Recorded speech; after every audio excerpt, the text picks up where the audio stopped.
The cry for help, a faint red light blinked on the comm console deep inside the mining colony of Tarman 4. The signal was weak, but its message was clear. The power core was failing, and raiders closed in fast. Engineer Mark stared at the flickering. "Read out." He tapped his helmet, hoping someone on the other end would answer. Silence high above the planet's surface. The Galactic Council's war room buzzed with debate. Holographic maps floated in mid-air, showing Tarman 4's shaky position at the edge of mapped space. Senators argued about costs and politics. Many saw the colony as a lost cause. They refused to send help back on Tarman 4. Captain Liam didn't care about politics. He had orders to stand down, but the distress call reached his personal channel. The Deathworld elite answered only the strongest emergencies, those nobody else dared touch. Yet this plea hit him like a hammer.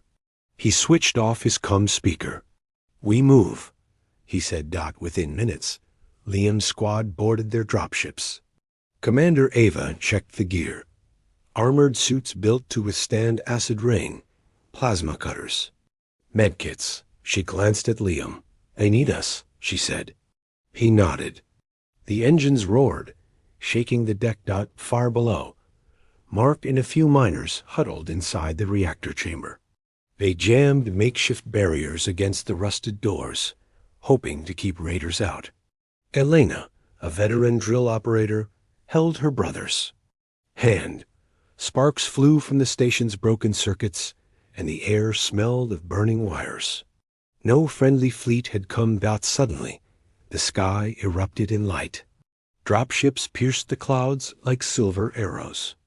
Raiders on patrol skidded to a halt, gawking. The miners dared to hope. Liam's voice came over their comms. "This is Captain Liam of the Deathworld Elite. Hold tight." The first squad dropped onto the rocky plain beyond the reactor dome. Liam landed with a soft thud, checked his rifle, and sprinted toward the main gate. Gunfire cracked as raiders opened up. His squad moved in unison, fast, brutal, and precise. Raider ships exploded in quick flashes, and the ground shook under. The blasts inside the reactor chamber. Mark heard the explosions. He stood and peered through a narrow viewport. Bright bursts lit the dusty air. "They're here," he whispered to Elena. She squeezed his arm. A hopeful smile broke across her face, the first in days. Outside, the elite fought like shadows. They darted between wrecked vehicles, cutting down raiders who tried to flank them. Commander Ava knelt by a disabled droid and repaired its broken servos with a plasma welder.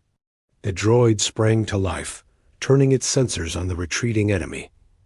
Within an hour, the raider threat was crushed. The ground around the colony was littered with smoking wreckage. Captain Liam stepped through the gate, motioning his squad to stand down. He raised his voice so every miner could hear. "The reactor is safe. We will hold this line." Inside the control room, Mark and Elena rushed forward. The colony's leaders watched in awe as Liam walked among them. A fearsome salvation smoke curled above the shattered plains where raider ships once hovered. Captain Liam stood at the center of a makeshift landing pad, scanning the horizon for any sign of survivors. His armor was scorched and dented, but his posture remained unbowed. Around him, the Deathworld elite gathered in tight formation, weapons still humming with energy. The mining colony's outer fences lay twisted like melted wire. Liam raised a gaunted hand. "Ava, set up a forward base at that comm tower," he ordered. Commander Ava moved without hesitation. Her heavy boots crunched over broken concrete as she marshaled engineers to unpack supply crates. Within seconds, work lights bathed the area in a harsh white glow. Raider bodies were strewn across the reddish soil, their armor torn and battered. Sergeant Tom directed a small squad to collect weapons and secure fallen hostiles, while Medic Kara knelt beside injured miners. Blood stained her gloves, but her calm voice cut through the chaos.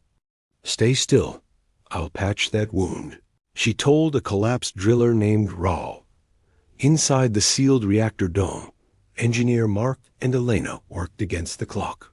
Sparks flew as they rewired power conduits, their hands steady despite the danger.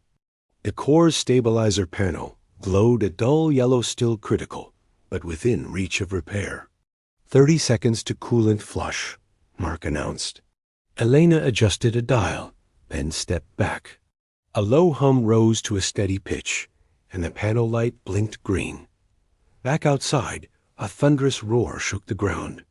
Raider reinforcement ships broke through a distant cloud bank, their guns trained on the colony. Liam's eyes narrowed. "Contact," he shouted. Without breaking rank, the Deathworld elite raised their rifles and opened fire. Blasts of blue energy pierced the night, carving glowing scars into the alien craft's hull.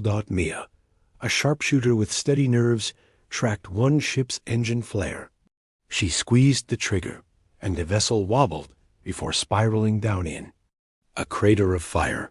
Cheers rose from the colony survivors. Children peered from behind supply crates, watching the spectacle with wide eyes. For the first time since the distress call, hope stirred in their hearts. Ava activated the Cum array. Tarman 4 Control, this is Commander Ava of the Deathworld Elite. The perimeter is secure. Reactor status, stable. Casualties, minimal. If you require evacuation, we stand ready. A crackle answered her. The colony's leader, Governor Ron, spoke with trembling relief. "Thank you, Elite. We never thought we'd see help." Ava switched off her comm. She spotted a group of miners unloading crates of food and water beneath a makeshift canopy. Without waiting for orders, she strode over and handed a ration pack to a hungry miner. His eyes filled with tears. Her normally stern face softened. "Rest now," she said. "We'll keep watch." In the reactor control room, Mark wiped sweat from his brow. "Core at 90%, he reported. Elena punched buttons on a handheld scanner. "No radiation leaks. We can vent the excess heat."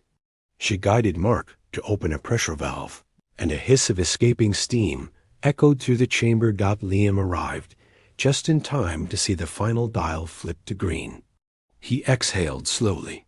"You did it," he nodded to Mark and Elena. They exchanged weary smiles. Axel, a wireman, collapsed into a chair. "That was too close," he gasped. Liam placed a hand on his shoulder. "We're not done yet. But you saved this place." Outside, Raider survivors crawled from the wreckage, hands raised. Sergeant Tom and his squad escorted them to a holding pen. The prisoners' fear was palpable, but Liam maintained a firm stance. "They will answer for their crimes," he told Tom, "but we do not become them." As dawn approached, the first light revealed a battered but breathing colony. Tents lined the perimeter, and engineering crews set up portable generators. Colonel Mira, leader of the closest council armada en route, stepped from her cruiser. She approached Liam and saluted. "Your actions saved hundreds," she said quietly. "The council owes you an explanation." Liam returned the salute. "No explanation needed," he replied. "We answered a call. That is what we were made for." He glanced toward the rising sun. The orange glow bathed the domes and dugouts in warm light. Miners and Deathworlders alike paused to watch. Sharing a rare moment of peace. In the makeshift infirmary, Kara moved from bed to bed. She handed out neutralizing serums for shock and prayed silently that survivors could find strength to rebuild. Elena joined her, carrying fresh bandages. They worked side by side, two sides of the same coin. United by a shared purpose. By midday, the colony council gathered in the central hall. Liam and Ava stood before them, flanked by council officers. Governor Ron rose and spoke. "We shall name this day Salvation Dawn. Your bravery will be remembered in every corner of the galaxy." A ripple of applause followed. Liam looked at Ava. She gave him a small nod. Both knew the work was just beginning. More calls would come. More worlds would need salvation. But for now, on Tarman 4, the Deathworld elite were no longer figures of terror. They were heroes who had given life when all seemed lost. And as the twin moons set behind the distant mountains, the colony stood tall, secure in the knowledge that humanity's fiercest warriors had arrived not to conquer, but to save. Rumors across the stars.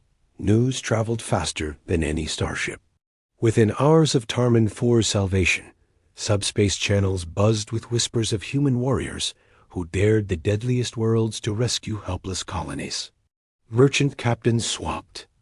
Tailies over synth brew in port lounges. Information brokers updated their feeds. Soon, distant systems were alive with hope and fear. On the diplomatic station Veritas Hub, Ambassador Selin reviewed the incoming reports. Holoscreens showed grainy footage of Deathworld elite squads disabling raider dreadnoughts and stabilizing reactors. Council delegates crowded her office. Voices rising. Are they forming a new power block? One demanded. Another worried. If humanity answers every SOS, what happens to our influence? Selin tapped a finger against her desk. We cannot ignore genuine need, she replied firmly. But we must manage perception. She drafted a message to Captain Liam. Request details of every operation and ask for delay on new missions until the Council convened. Then she summoned her aide. Prepare a statement. Recognize Earth's commitment to peacekeeping, but reassure worlds that Council oversight remains. Meanwhile, in the mid-rim mining world of Gravos, Governor Rail received the distress signal. His planet's mineral wealth had long attracted pirates and slavers. When he saw the call for help from his remote outpost, he hesitated. Supply. Ships were delayed, and the Council's fleet never arrived. Yet the footage of human squads restoring order gave him hope. He tapped the come icon and pressed send. Gravos outpost under attack. Request immediate assistance. Out in deep space, Captain Liam hovered near the rescue beacon. His dropship engines idled as he studied Gravos's coordinates. Commander Ava knelt beside him. Council wants a briefing first, she said. Liam nodded. We'll send the log, but we won't turn away those who ask. He keyed his calm. Deathworld Elite to Tarman 4 Command. Relay situation to the Council. We prepare to depart for Gravos. On board the Council flagship Regulus, Admiral Soren leaned over a hollow table. Colored icons represented colonies requesting aid. His brow furrowed at the growing list. These humans are becoming saviors, he murmured. Or conquerors. In disguise. He tapped a line on the map, highlighting Gravos. Send a diplomatic envoy. We need more time to debate. Back at Veritas Hub, Ambassador Selin watched the vote tally on her private feed. The Council was split. Some feared losing control. Others cheered Earth's boldness. Late into the station's night cycle, they argued over legal mandates and resource shares. Meanwhile, civilian uproar grew. Refugees streamed into safe ports, offering testimonials of human kindness. Political pressure mounted. On Gravos outpost, streets burned under pirate fire. Smoke curled above twisted spires. Miner families huddled in makeshift shelters as raider dropships buzzed overhead. Governor Rail paced his command center. He had no armed forces worth the name. His finger hovered over the abandoned ship protocol. A flash of subspace light caught his attention. A message from Earth. Hold position. We are en route. Relief washed over him. Captain Liam's squad dropped onto Gravos's dusty plains at dawn. Acid storms had scarred the horizon, but the ships cut through the haze like beacons. Raider. Sentries fired blindly, but the elite advanced with calm precision, shields up, rifles charged. Within moments, the attackers fell back. A battered transport pod trembled as Liam opened the hatch. Inside, a handful of engineers and medics peered out, hope in their eyes. Commander Ava led a team to secure the outpost's reactor. She found pack rats and injured children among the wreckage. Gently, she swept aside debris and ushered survivors to safety. "We will not fail you," she promised. Nearby, Sergeant Tom set up defensive perimeters, training local volunteers in basic tactics. He greeted Governor Rail with a firm handshake. "You called for help," Tom said. "We answered." As the reactor stabilized, news feeds lit up. Again, footage of the rescue beamed across holoscreens in our colleges and starliners. Editorial panels debated, were the Deathworld elite heroes or mercenaries? Contrasting headlines ran side by side. Heroes of humanity versus Earth's Shadow Army. Yet for every skeptic, a grateful survivor spoke out. "They saved my home." High in orbit, Ambassador Selwyn finally received Liam's mission logs. She studied the data. Precise, humane, efficient. No needless destruction. She allowed herself a small smile. The Council would convene soon, and perhaps, just perhaps, agree to a new role for Earth's fiercest warriors. Below, on Gravos, miners raised banners reading, "Thank you, Elite." Children laughed in dust-swept streets. For this world, humanity's Deathworlders were no longer deadliest. They were deliverers of life. And as rumor became fact across the stars, the galaxy held its breath for what would come next. Trials of Trust Solace Prime lay under a bruised sky, its vast oceans roiled by winds that carried acid spray like poisoned rain. Rolling hills dipped into dark water where fishing outposts clung to rusted piers. Raiders often struck these remote stations for supplies, and the local militia was no match for their speed and firepower. When the Deathworld elite appeared in orbit, many on Solace Prime feared invasion more than rescue. Governor Morrow paced the council hall in the capital city of New Maris. Holoscreens showed footage of Tarman 4 and Gravos, where human squads moved like ghosts through burning wreckage. Yet Morrow saw only the gleaming dropships and remembered the council's warning. Do not empower Earth's private army. He tapped a finger on the table. "We must test them," he told his advisors. "If they truly come in peace, they will save our research vessel lost in the storm." The vessel Argo 3, carrying marine biologists and engineers, had sent a faint distress beacon 2 days earlier. Its sails had torn in high winds, and the crew fought to keep power alive amid flooding compartments. Solace Prime's storm seasons were unpredictable. Lightning could split a ship in half. To Governor Morrow's council, this was a perfect trial. If the humans rescued Argo 3, they would earn the right to aid Solace Prime fully. Captain Liam received the challenge on his ship's secure channel. He read Governor Morrow's message aloud to his officers. "Rescue Argo 3 amid the acid storm," the governor's tone had said. "Prove your intent." Liam looked at Commander Ava, whose eyes held steel. "We do not shrink from any task," he answered. "Plot a course through the storm's edge. We launch in 30 minutes. Sergeant Tom briefed the squad on the mission's risks. "Acid rain will corrode armor," he said, pointing to the navigation grid. "Winds can reach 600 kilometers per hour. The vessel drifts near the Bay of Thorns high tide and sharp reefs. We must move fast and steady." Medic Kara and Engineer Mark prepared extra sealant and shield enhancers for their power suits. Elena checked environmental sensors, then strapped a portable decontamination unit to her pack dot at dawn. Dropships cut through low clouds like silver blades. Outside, the storm's roar was a living thing. Thunder cracked overhead, and sheets of acidic mist streaked past reinforced windows. Liam gripped the rail as the pilot navigated gusts that threatened to send the ship spinning. Below, the fractured Hull of Argo 3 glowed dimly against the angry surf dot they dropped into the storm's outer band. Acid droplets hissed on impact with their shields, sizzling like burning embers. Visibility was near zero. "Listen for the beacon," Ava ordered over comms. Kara activated her directional sensor. A rhythmic pulse cut through static. "That way," she said, pointing toward a jagged coastline. The first elite team touched down on a rocky islet, battered by waves.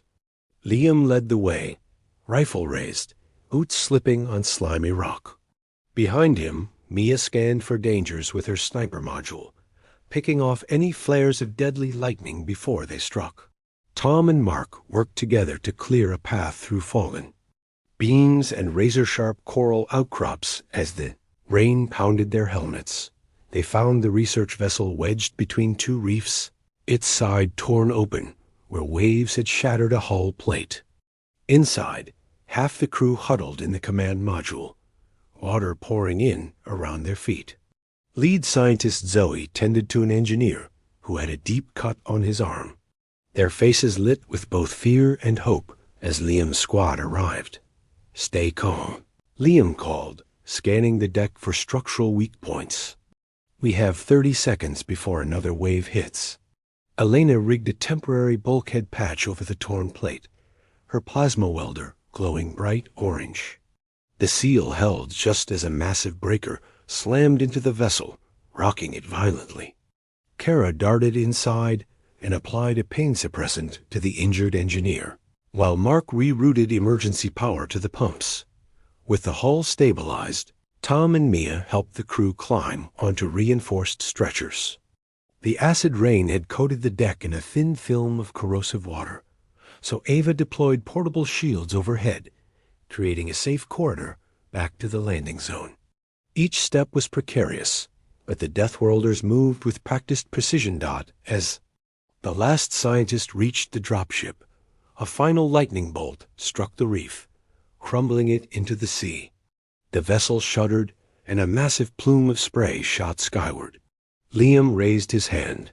All clear. The dropship's engines roared, lifting them away just as the reef collapsed entirely. Back in New Mars, the rescued scientists were greeted by Governor Morrow himself. He watched as Zoe embraced Liam, tears in her eyes. "You risked everything to save us," she said. "Thank you." Morrow stepped forward, extending his hand. "You have proven your intent," he declared to the assembled council. "Solace Prime welcomes the Deathworld elite as friends, not foes." Commander Ava smiled faintly as she wiped the storm's residue from her visor. "We only do what is." "Right," she replied. Around her, Marines unloaded medical supplies and food for the scientists. The first signs of trust had taken root. That evening, under Solace Prime's calmer sky, Liam convened his officers. The mission had earned them cautious respect, not blind loyalty, but a chance to build true alliances. As the rain clouds cleared, on the horizon he spoke softly. "Trust must be earned. Today we pass the test. Tomorrow we honor that trust by helping more who cry for aid." And so, on Solace Prime, the legend of the Deathworld elite grew not as conquerors, but as steadfast saviors whose courage bridged fear and forged new bonds across the stars. Asterisk, the hidden threat late one night on Veritas Hub. Ambassador Sullen paced before a dim hollow table. A small group of council spies had sent her encrypted footage. A hidden fleet moving through a dark stretch of space toward the rescued colonies. The ships bore no council markings. Their design was sleek and brutal, built for surprise attacks. Selen tapped the table. "This fleet will strike Tarman 4 next," she said to her aide. "And then Gravos. Then Solace Prime." Her voice shook. The council had no ships fast enough to stop them. She sent an urgent message to Captain Liam. "Meet me in the East Wing. Bring your officers." Meanwhile, aboard the flagship Regulus, Admiral Soren studied the same footage in stunned silence. He called his bridge crew together. "Who are these ships?" he demanded. Technicians shook their heads. No record in council databases. They moved too fast, stayed too silent. The pattern was clear. Destruction in every system the elite had saved. On Tarman 4, miners slept under tented shelters, trusting that the Deathworld elite would guard them. Unknown to them, dark shapes glided on the fringes of the system cloaked. Scouts ready to mark the colony for destruction. In the East Wing's private chamber, Selen met with Captain Liam and Commander Ava. Hollows of burning colonies floated between them. "We did not create this threat," Selen began. "But now it hunts the worlds we saved." Liam's jaw tightened. Ava crossed her arms. "We must strike first," Liam said. "If we wait for the Council fleet, these raiders will be gone. The colony's lost." Selen hesitated. Council law forbade unsanctioned attacks. But her heart weighed heavier than the regulations. "Very well," she said quietly. "You have my vote to lead a fast attack team, but you go under my flag." She traced a route through the holomap, a hidden corridor through a nebula, the only safe path to ambush the Shadow Fleet.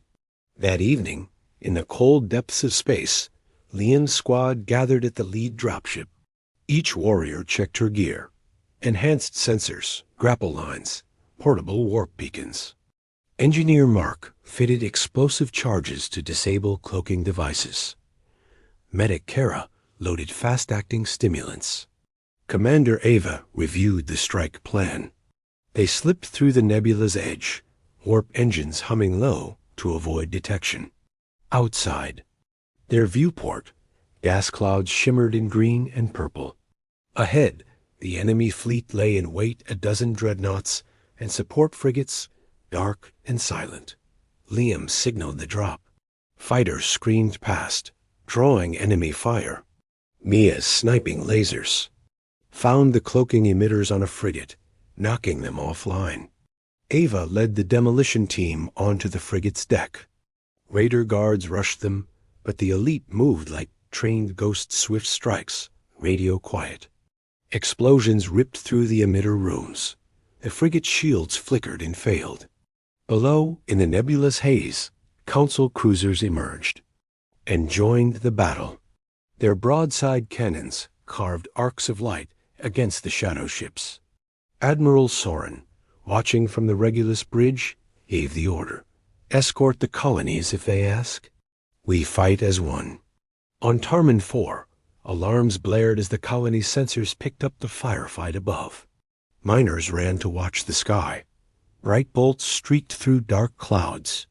When the first enemy dreadnought exploded, a cheer went up from the ground. They saw humans and council ships fighting side by side. Back in space, Liam's team disabled 2 more cloaking emitters on the dreadnought's underbelly. The giant warship lost its stealth and staggered under volleys of plasma from council frigates. One by one, the hidden fleet's ships fell. The final dreadnought surrendered, its hull smoking. As the nebulous storm cleared, the survivors regrouped. Council officers saluted Liam and Ava. Selen arrived aboard the Regulus and placed a hand on Liam's shoulder. "You turned threat into opportunity," she said. "Today, the galaxy saw what unity can do." Below, across the rescued worlds, news feeds flashed the victory. Colonists watched with wide eyes as dreadnought wrecks drifted past. Hope burned brighter than any fear. And high above, in the silent dark, humanity's Deathworld elite stood ready for the next call, proof that even the greatest threat could be met with courage and alliance. Asterisk, rallying the armadas across 3 systems, the aftermath of the hidden fleet's defeat echoed in every cruiser and command post. Holographic messages streamed into council war rooms, showing Captain Liam's squad fighting alongside council ships. Admirals who once doubted Earth's methods now saw proof. When united, they could defeat any foe. On the bridge of the cruiser, Aegis, Admiral Sorrel studied the battle logs. He tapped his fingers on the console, eyes narrowing. "I will sail to Tarman 4, he announced. "I want to meet these Deathworld elite commanders in person." His officers exchanged surprised glances. Sorrel's reputation for caution was well known. Only something extraordinary could sway him now. Meanwhile, fleet captains across the galaxy received identical orders. Join the human task force under a unified command to defend the rescued colonies and press the fight against any remaining shadow ships. Reluctant at first, many changed their minds after listening to survivors' testimonials. "They saved my home," said one miner from Gravos on a holo broadcast. "They risked their lives for strangers." Such words carried more weight than any diplomatic briefing. On Tarman 4, Colonel Naira hosted a council of allied commanders. Around a circular hollow table, representatives from 6 major races gathered: tall insectoids from Krell-4, amphibious, soldiers from Solace Prime, and cyborg marines from Veritas Hub, among others. Captain Liam and Commander Ava stood at one end, flanked by Admiral Sorrel and Ambassador Selen. Celestian lights flickered overhead as Governor Ron opened the session. "Today, we stand at a crossroads," he declared. "We faced a secret enemy, and Earth's elite answered our call. Now we must move forward together." He gestured to Selen to share the agenda. Selen's hologram displayed a map of the nebula corridor and the colonies in distress. "Our plan is simple," she said. "We form a single task force. Human squads for rapid response, council ships for heavy firepower, and local militias for ground support. We protect each system and root out any hidden threats." General Taro of the Krell-4 insectoids tapped the claw on the hollow table. "Your human squads are fierce," he admitted. "But we bring adaptability in swamp and desert worlds. Together, we cover all environments." Across the table, Admiral Sorrel nodded.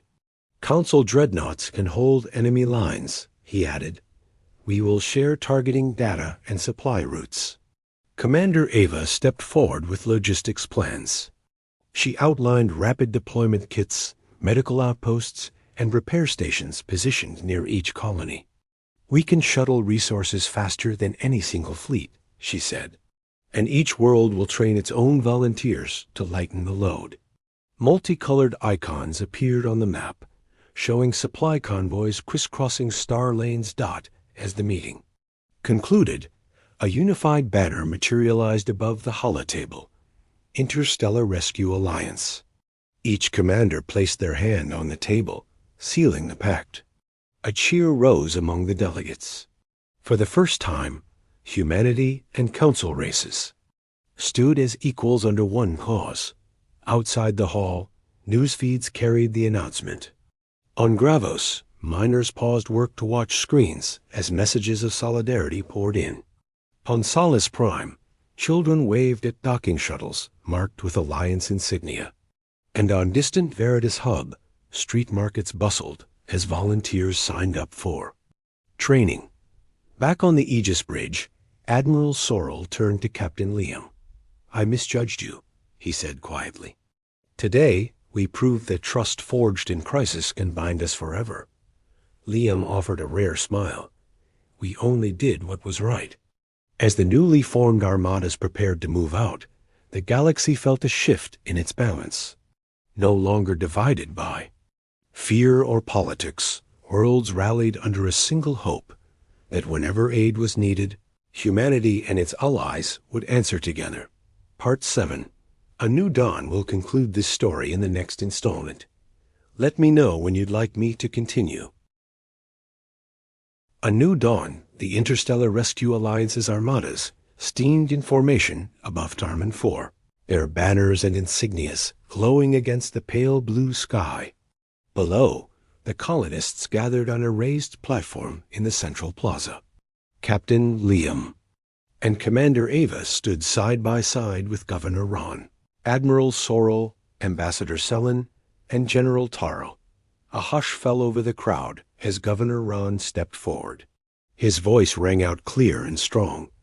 Today marks more than our freedom from raiders. It marks the beginning of a new era, one where no world stands alone. He gestured to the assembled commanders. Thanks to the Deathworld elite and our allied fleets, we are safe and united.